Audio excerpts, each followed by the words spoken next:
Assalamualaikum warahmatullahi wabarakatuh. Halo Sobat Data, perkenalkan saya Aulia Rahmania, saya agen statistik UI Batch 6. Di video kali ini, saya akan membahas mengenai konsumsi protein masyarakat Indonesia. Protein merupakan zat gizi makro yang sangat penting untuk kesehatan tubuh. Protein berfungsi dalam membangun dan memperbaiki jaringan, membantu pertumbuhan, serta menjaga sistem kekebalan tubuh.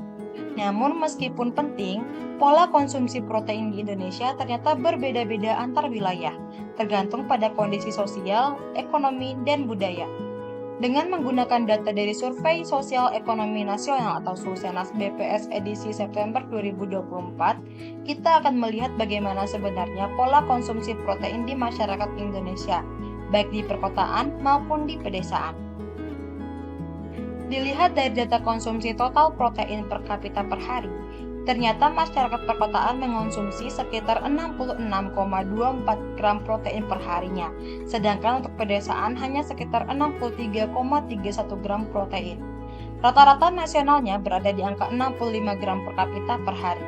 Angka ini menunjukkan bahwa masyarakat kota sedikit lebih unggul dalam hal jumlah protein yang dikonsumsi setiap harinya. Sumber protein.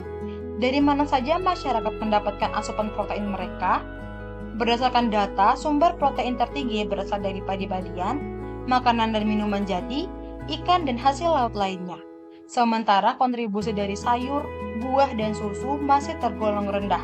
Ini menunjukkan bahwa mayoritas masyarakat Indonesia masih sangat bergantung pada makanan pokok dan hasil laut sebagai sumber protein utama. Perbandingan konsumsi perkotaan dan pedesaan. Ketika dibandingkan, terlihat bahwa masyarakat perkotaan lebih banyak mengonsumsi makanan jadi, daging, dan kacang-kacangan, sementara masyarakat pedesaan lebih banyak mengandalkan ikan, sayuran, dan padi-padian.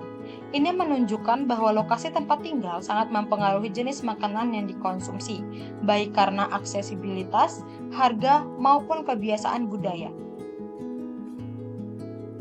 Nah, mungkin kita bertanya-tanya, kenapa justru padi-padian, terutama nasi, yang menjadi sumber protein tertinggi?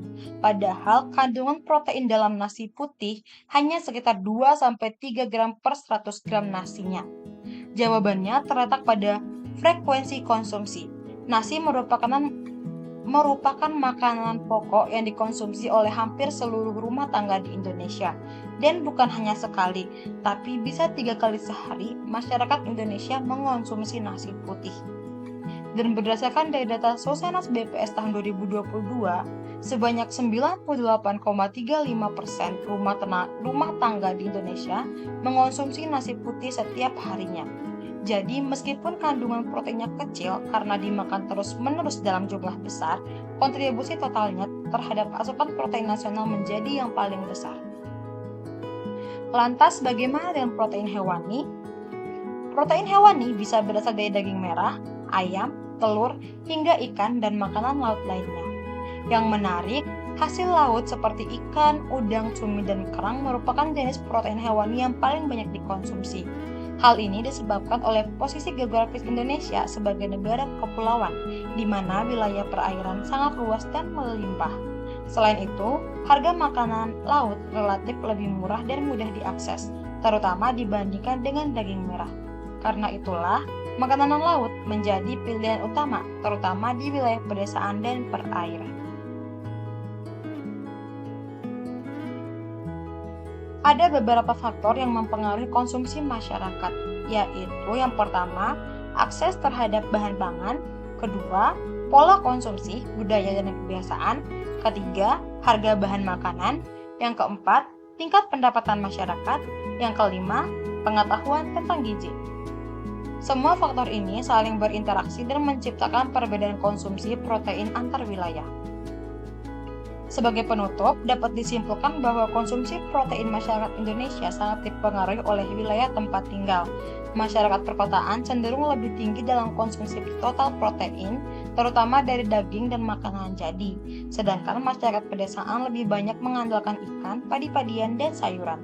Perbedaan ini mencerminkan perbedaan akses, pendapatan, dan pola konsumsi, yang penting untuk dipahami dalam menyusun kebijakan pangan dan gizi yang berbasis wilayah dan kebutuhan lokal. Terima kasih sudah menonton video ini. Semoga informasi ini bermanfaat dan bisa menambah wawasan tentang pola makan dan konsumsi protein di Indonesia. Sampai jumpa di lain waktu.